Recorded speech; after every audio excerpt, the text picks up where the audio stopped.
All right, guys, welcome back to the Everything College Football Podcast. Today we're going to be looking at Week 6, the weekday games. There's only 5. 2 of them will be contested on Thursday, another 3 on Friday.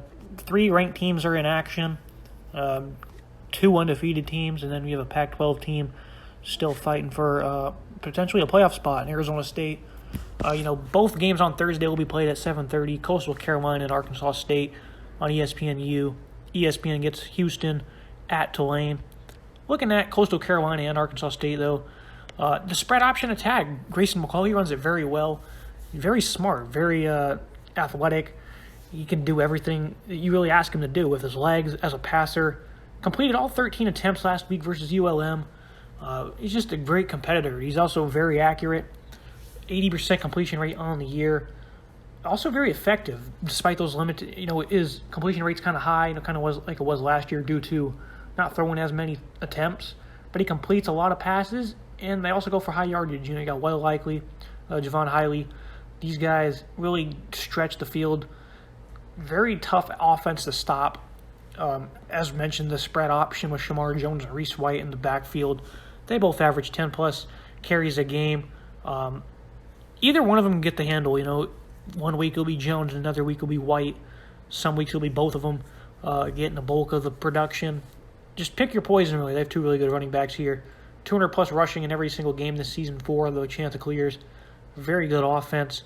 Bad matchup here for Arkansas State. Their defense is, terrible. Dead last in total defense. Defensive lineman Kevon Bennett and safety O'Leary Alexander. They're like the only respectable players on this defense. Other than that, they lack playmaking. Their offense, they like to turn the ball over. James Blackman, the Florida State transfer, he's not playing bad. Neither is Lane Hatcher. They're still going back and forth. It was like that for many years with Logan Bonner here. They just continue to go back and forth on quarterbacks. Blackman coming off a 3-interception game, sacked a bunch. This offensive line hasn't played very great. They do have good pass catchers, though. Corey Rucker, Jeff Foreman. One-dimensional offense, though. They don't run the ball very well. Good news for them, though, is the jury's still kind of out on the CCU defense. They got tons of experience back. But Buffalo, Citadel, Kansas, they all had success running the ball. They bounced back the last 2 weeks. They played ULM and UMass, terrible opponents, so their defense looked good, of course. But this defense is still jury's still kind of out on them, They've yet to allow a pass touchdown this season, though. That's one good thing going for them. They also only have 1 pick. DeJordan Strong in the back end, he's playing very well this season. They're not exactly great on third downs either. So I'm not sure. Anything could really happen in this game. One-dimensional offense. Jeffrey Gunter, C.J. Brewer, a very good defensive line. And then, as I mentioned, they haven't allowed anything really in the back end. So just open field tackling has been a big concern for them. Getting off the field has been a problem. How will they fare against this one-dimensional offense? I'm not sure. I think these receivers will have some success in the open field if they can get them in space. 19-point dogs at home. I think they're going to cover. I think Coastal Carolina will win, but I think Arkansas State, the Red Wolves will cover. I got a score of 44-26. Could really go either way. This defense, though, has just not been too impressive in the last 2 weeks. They played great, but they didn't play anybody at all. So, and the teams that they played with a little bit of talent had some success against them. So, in Arkansas State, they have a little bit of talent. So, we'll see. I think they can cover in this game. I wouldn't put money on it. If there's an over, I'm not sure what the over-under is, but I'd probably lean an over. If you could get a prop on Coastal Carolina points, these guys can score for days, and they're playing a terrible defense. So, I don't know. Maybe that line would be whatever that line's set up, I would take the over on Coastal Carolina points, whatever it is. Looking at Houston and Tulane, 4-1 Houston, coming fresh off a big beat down over Tulsa. I picked Tulsa to win that game. They got smoked. So this week we're going to go with Houston. I'm going to tell you why, though. Clayton Tune, he's been very solid since his 4-interception opener. The only loss against Texas Tech. Hard to win when you have that many turnovers. He's making good decisions, though. Conservative. Putting the ball in the hands of his guys, Nathaniel Dell, Marcus Jones. They have respectable tight end as well. Marcus Jones, he's one of those guys who does everything. He's going to be in the running for the nation's best all-purpose player. You'll see him play defense, special teams. He'll be doing everything for him. This is a game where I think he's going to have success. Defense that's not good. They're allowing 6.3 yards per play, 40 points per game. They can't stop anybody. They have a good linebacking duo with Nick Anderson, Dorian Williams. Anderson's been hurt. I think he should be good to go in this game. A good duo of linebackers. They've just not been great this year. They're pretty good in coverage, though, but again, against the run, they've just been gashed.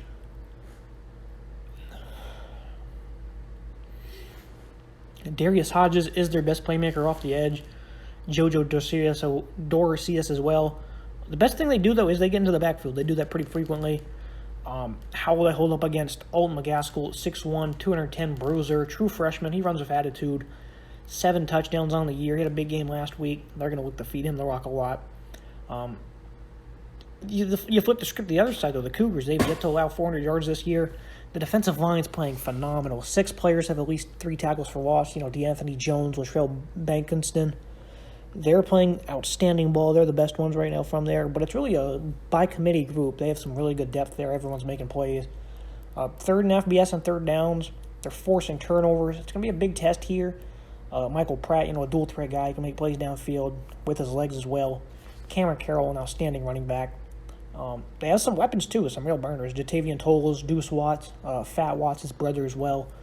So this will be a big test for the Houston defense. They weren't actually too bad when they played Texas Tech in Week 1. They've won 4 straight since. I'm going to take Houston 34-20 in this game. It'll be a big challenge for sure.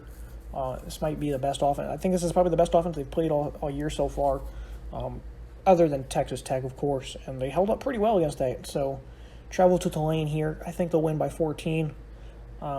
Houston's been a very good football team since their opening day meltdown. They've been really good, so I got Houston. Kicking things off on Friday night at 7 Eastern time on ESPN, Cincinnati Bearcats, number 5, fresh off a win over Notre Dame. They come back home. They host Temple. This is a Temple team that's playing a little bit better the last few weeks with Dwayne Mathis under center. They've played good offense, but versus bad opponents. They did play. Memphis is not a bad opponent, but other than that, guys like Wagner and they played another FC. It was Akron. So versus good opponents, they've not been great. Dwayne Mathis, though, against Memphis last week, played very well, had almost 400 yards of offense. Temple does have some size in the backfield. Tavon Riley, Edward Sadie, both 215-plus pounds, so they got some good size.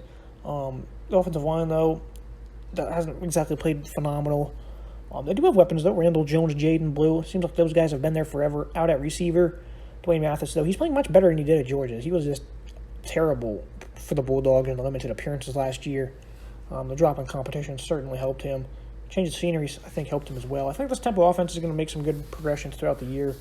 So far, it's not been phenomenal. Even though they did play good against Memphis, it's not a good Memphis defense typically. But to be able to outscore those guys, that's an accomplishment. If you can outdo Memphis Silverfield football team, they haven't exactly been terrible. The Owls on defense, they haven't really been good either. They've really struggled against the run. Significantly outmatched in this game in terms of size versus the Cincy offensive line. The defensive line also lacks depth. The pass rush, it was good against Memphis last week. They had 3 sacks, but it's overall not been a phenomenal unit on the year, especially if you're playing this unit. The loss of Arnold Ebiketie to Penn State has really hurt them. Their best playmaker, though, William Kawina Uku, he's been phenomenal. He's been making plays one way or another, recovered fumbles, forcing fumbles, getting into the backfield. He's been really good. But I think Curtis Brooks, Mijah Sanders, these guys are going to really light it up in the trenches all together. They're going to get some good pressure on Dwayne Mathis, force him into some mistakes. 29-point favorites. Jerome Ford, I think he should have a big day. Might finally see some other running backs get involved. Maybe Ryan Montgomery, McClellan, somebody. I'm going to pick Cincinnati to cover 48-14. But I think they're going to have so much success running the ball that they might just drain the clock. This might be an easy win for them. I'm going to take the over 54 as well. Again, I could totally see a game where they win, 38-10, where they just drain clock, play good defense. Because I think they're going to have a lot of success running the ball. And I think it's going to be a reality check for this offense. They've had some success over the last few weeks. They're playing a tough defense here. They're not going to be able to do much. So I'm going to pick them 48-14. I could totally see the under happening, but I'm going to take the over. I think they're going to rip off some big plays. And they're not going to have, 40 minutes of possession time. I don't think you're going to see that number. I think they're going to rip off some big plays, make plenty of scores, play some good defense. And I see them winning by 34 points. Charlotte and FIU, that is, 7 p.m. in Miami, CBSSN, for those that want to watch this game. I think this could be a shootout. FIU allowed 550-plus yards in the last 3 games. They can't get into the backfield. They can't stop the run. They also have one of the worst pass defenses in FBS. It's just not a good unit whatsoever. Chris Reynolds, Victor Tucker, Grant DeBose, that trio, I think they're going to have plenty of success throwing the ball. They don't really run the ball too well, though. They could possibly have some success in that category. I think the other team, though, will have plenty of success running the ball. Charlotte, one of the worst run defenses in college football. Devontae Price ran for 115 yards per game last season. He's already off to another good year, 400-plus in 5 games. I think he's going to have a good game. His quarterback, he's a little iffy. Max Bortenschlager, remember him from Maryland. He was never good with the Terrapins. He just struggled heavily. He's still struggling with accuracy. An interception in 3 straight games. He's been effective, though, I think he's averaging like 225 yards a game. He's been getting it downfield. Bortenschlager does have some good weapons, though. Rendell St. Felix, former USF receiver. Bryce Singleton, he's averaging 19 yards per catch with a team-high 21 receptions. Tyrese Chambers, though, this guy's averaging 27 yards per catch. 17 grabs, 471 yards, 4 scores. Just, wow, that's impressive. He's done it every single game, leading the nation in yards per catch at this point. He's averaging 90-plus yards a game. He's been a very impactful receiver for FIU. It's not like he's playing over the top, great Charlotte secondary. So I think you could see him break loose. He's not been accurate, though. I think if they're going to run the ball in this game with plenty of success, I think they'll have some good abilities in play action. So I think this could be a shootout. I do think Charlotte will cover. They should as 3.5-point favorites. I also will take the over 59.5, 35-28. I'm going to pick Charlotte to win this game. I think FIU, though, they're going to be able to score some points. So, but their defense has been awful. They gave up 700-plus yards last week. You're going to see the similar things happen here, but I think they can keep up just a little bit. So both teams have pretty good matchups. So I'm going to take Charlotte to cover, but this will be a closer game than most people will probably think. Stanford, they go on the road, fresh off that upset over Oregon. They travel to take on number 22, Arizona State, fresh off a big win over UCLA. 12-point favorites. Stanford, they're playing much better, especially with Tanner McKee under center. 11 touchdowns, no picks. The problem for them, though, they don't have great depth, especially at receiver. Bryson Tremaine, likely out for the season. His foot was facing the completely other direction against Oregon. Very bad injury. Likely out for the season. He's definitely out for this game. I'm not sure the extent of it, but probably a long time. That was a pretty gruesome injury. 6'3", 235 Elijah Higgins, though. He's going to be in for a big season. He's the one who caught that fade as time with zeros on the clock against Oregon to send it to overtime. He's a very good receiver. He's leading them in most categories so far right now. But again, depth, not great. John Humphreys will need to step up. Only 4 receivers have caught a pass on the year. I just named 3 of them. There's another receiver, I think, on their team with a couple of, maybe 2 or 3 receptions. But they don't have a lot of depth. They don't have a lot of guys they can lean on. A lot of skill at receiver. I think that's gonna give Jack Jones, Chase Lucas an advantage. They've been pretty well in man coverage this year. Their biggest problem, though, is they've faced guys like Jaron Hall, Dorian Thompson-Robinson last week, who had nearly 100 yards rushing.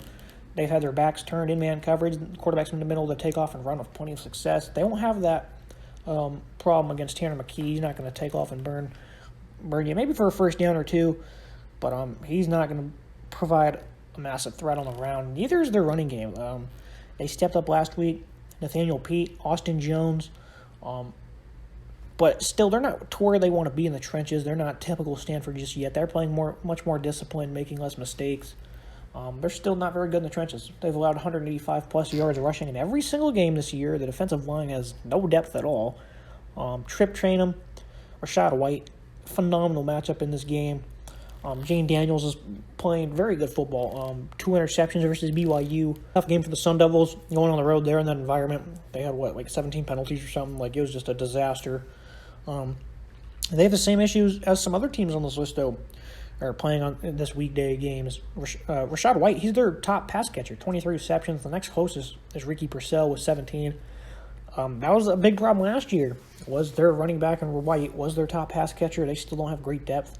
They have some talent, though. LV Buckley, Shelton, Johnny Wilson, they're stepping up a bit. Their roles will be big throughout the year. They just need to get open, make plays. Incredibly young. I think they will. Still a bit of a concern, though. White, or Jaden Daniels, that is. He's been effective. He's been efficient. I really like how the ball that this offense is playing right now. I think Stanford, they held up well versus Oregon versus the pass last week. They got destroyed on the ground, though, too. So, Kai Blue Kelly, though, having a big season at corner, making phenomenal plays on the ball. He got like 6 pass breakups, I think 2 or 3 interceptions. He's just having a big season. As expected, he was one of those guys who really stood out last year for a team that wasn't very good. Kendall Williamson, a veteran safety in the back end. Stephon Heron, Thomas Booker, Gabe Reed. They're facing the Arizona State line that's been pretty good in pass protection. Heron's been their best player so far up front. Booker and Reed, veterans, they're plenty capable of making plays. I don't think they will, though. I think trenches are going to belong to Arizona State in this game. Despite Jermaine Lowell being out for the year, or at least it seems like he'll be the year after triceps surgery. Trevez Moore, the transfer, he's out for the year as well. It's a big loss, but Antonio Cooper, DJ Davidson, those guys have really stepped up this year so far. Tyler Johnson, he was so good last year. Again, he's going to play a vital role this year, especially without Lowell. I see Arizona State covering in this game, 34-17. Could be completely wrong. I just think they have a big, or not a massive edge in the trenches. I just think they have a pretty good one. No depth on the defensive line for Arizona or for Stanford. I think they're just going to get run down, just like they have all year long against the run. And I like Jack Jones and Chase Lucas to win their matchups on the edge. I think they're going to play some good man coverage, and I think they're going to get tough on this Stanford offense. So I'm going to take the Sun Devils 34-17. It's going to wrap everything up for today's episode. Leave your predictions in the comments. Leave a like, subscribe. See you guys next time.